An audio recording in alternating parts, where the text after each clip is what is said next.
It's easy to get bogged down with this one because we want people to build character fast, and that directly conflicts with how character is built. Because character is built over time, and it's built through the marriage of people, resources, and experiences, with God working in all of those things.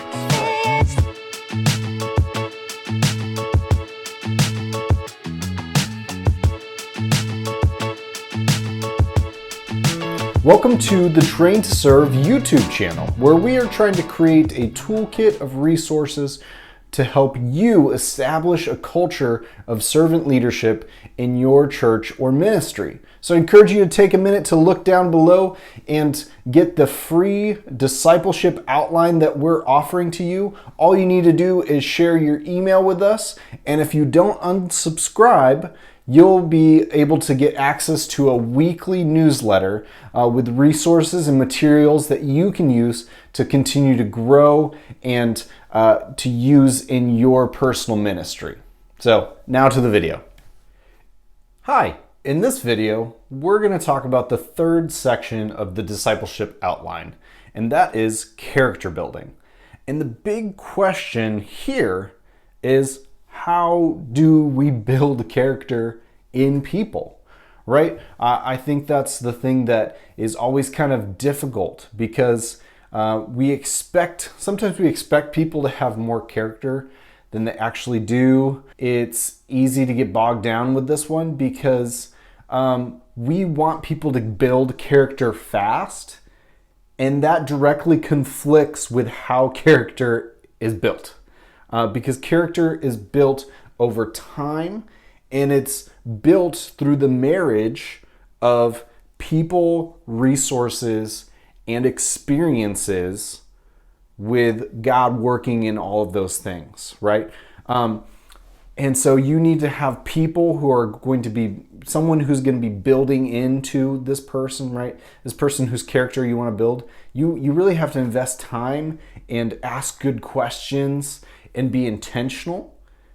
Just like we've talked about with relationships, that's so critical to development of people, right? But you also, to build character, you want to connect them to good resources. Obviously, a lot of that has to do with scripture, right? And making sure that they're reading scripture that is really pouring into them, that's building them, that's molding their character and forming them to learn to grow. But this is the other thing, is that true character is not just information or knowledge, but true character shows up when in different experiences, in different moments. Right? Character is something that comes across in difficult circumstances, right? If you are trying to train someone up to be a deacon in your church, something like that, then you want them to respond a certain way in a certain circumstance. But the truth is, it may be something that they've never faced before, right? And so that's why it's so important to have that balance of people and resources, right? Because you want to prepare them for what they're going to face as much as you can, but you won't actually know how they're going to respond until they're in that situation, they're in that moment. And so that's something that the experience part of this isn't really in the outline as much, because we know the experiences are going to come. If you're training anyone to serve, right, you're giving them roles, giving them positions. This is something that they're going to be put in different scenarios. Sometimes scenarios that are really great, and you want them to continue to grow in, and you just want them to really be an encouragement to people, right? Which is hard to do if someone's, their character is more self-focused.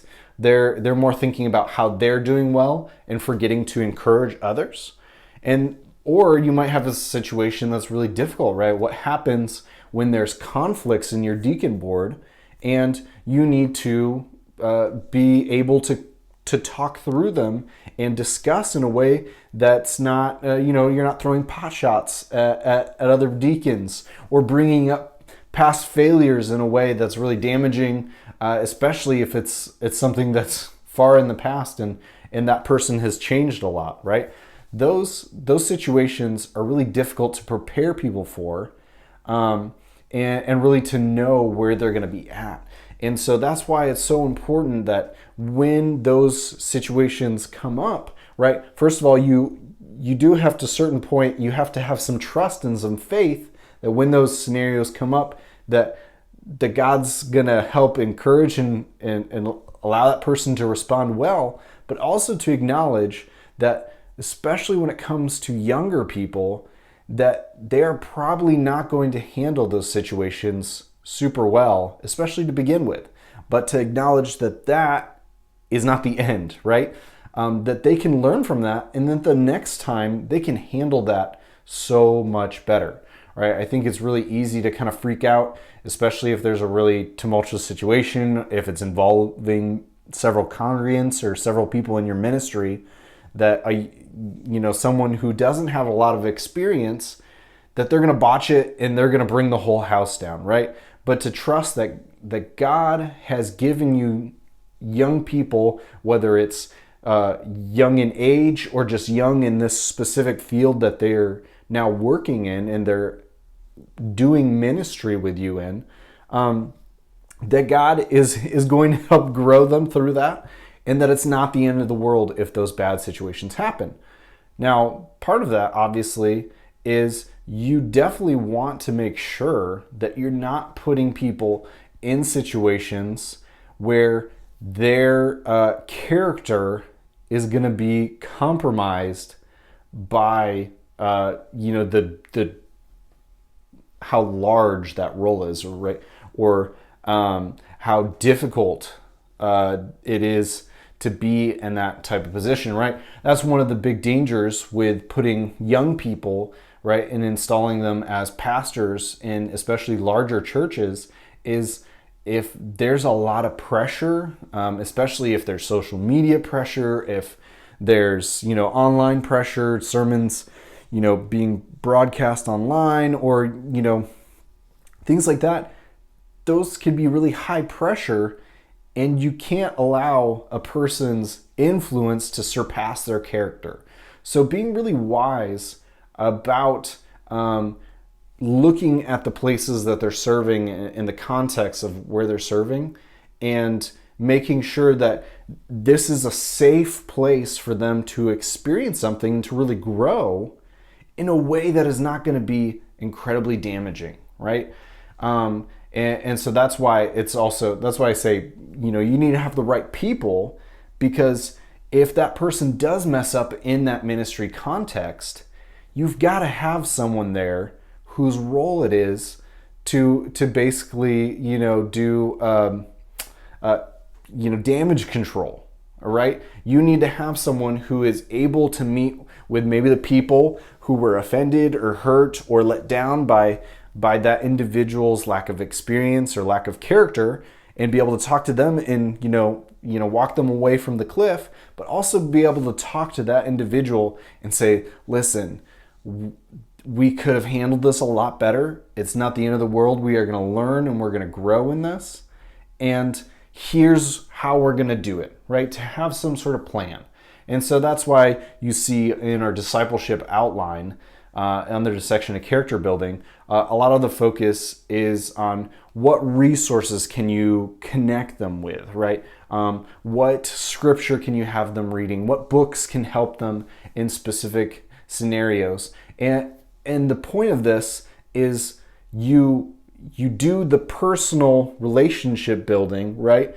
To understand where they are from a character standpoint, right? You assess their character, and then you give them resources to grow and prep them for this area of ministry that they're doing.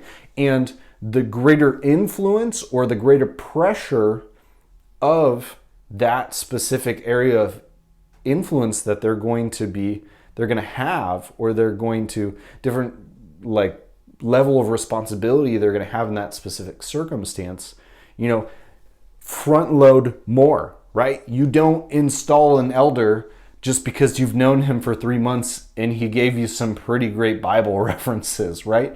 No, that's someone you have to prepare for a role. You have to prepare and grow an elder and give him resources and put him in a lot of other scenarios to see how he handles different types of conflict before you can give him the responsibility of being an elder, right? If you have someone who's younger, right, you may be able to say, like, hey, why don't you lead the small group discussion? And you can kind of throw them in there without a lot of front loading, other than understanding, if they're going to say something super heretical, right? If they're not one of the people in the group that has a greater knowledge of the Bible, and an understanding of doctrine and things like that, so you're careful about what they say, that's what you want to be careful about. So that's what I'm talking about, where you can take a younger person and you can throw them in as a small group discussion leader, and that can be a way to see where their character is at, because you see, okay, did they talk the whole time, right? Did they actually encourage discussion, right? Were they more self-focused? But you don't need to front load that as much as you would need to with a deacon or with an elder or someone who has a lot of responsibility, or is charged with really safeguarding your beliefs and with teaching other people. And so that's really what you need to assess, is what level of character do they have? Where are the areas that we can continue to grow? And what resources can I use to front load to prepare them for a specific instance of ministry or a specific role? And then be really good about following up with them and making sure that you are able to help on both sides, both with the person who's about to go through those difficult circumstances or taking on a larger role, but also the other people that they're interacting with, so that you can offer yourself as a bridge to help a better understanding and a better relationship, so that when things go awry, they don't blow up. But everybody can still learn from that experience. So I'll talk more in another video about writing and memorizing a leadership statement. I have a lot to say there, and I think that's a video unto itself that will be posted at another time. So I'm not going to talk about that a lot, but I do think that is something that's really helpful, to have some sort of statement or some sort of list of characteristics, so the people can remind themselves of who God created them to be, right? What are their skills and talents, and what are their weaknesses or flaws, and what are the things that God has helped them be passionate about, so they know what to get into and what not. It's a great way to kind of assess the different areas that maybe they should or shouldn't be serving in. But like I said, I'll talk about that more in another video. So I know that was a shorter one. Maybe you have more questions about that. Feel free to ask questions. But hopefully that video was helpful to you. And if it was, I encourage you to check out the other videos on our YouTube channel. Consider subscribing, turn the notifications on, and really consider getting this weekly newsletter. I think this is something that could be tremendously beneficial to you if you're looking to have resources sent directly to you that are helpful to other people in other areas of ministry. I always get recommendation from other pastors or people, whether it's podcasts, whether it's tools, whether it's books, because I want to try to help you and bring value to you in your ministry, whether that's in the church or in some other part of life. But we'll catch you next week. Have a good one.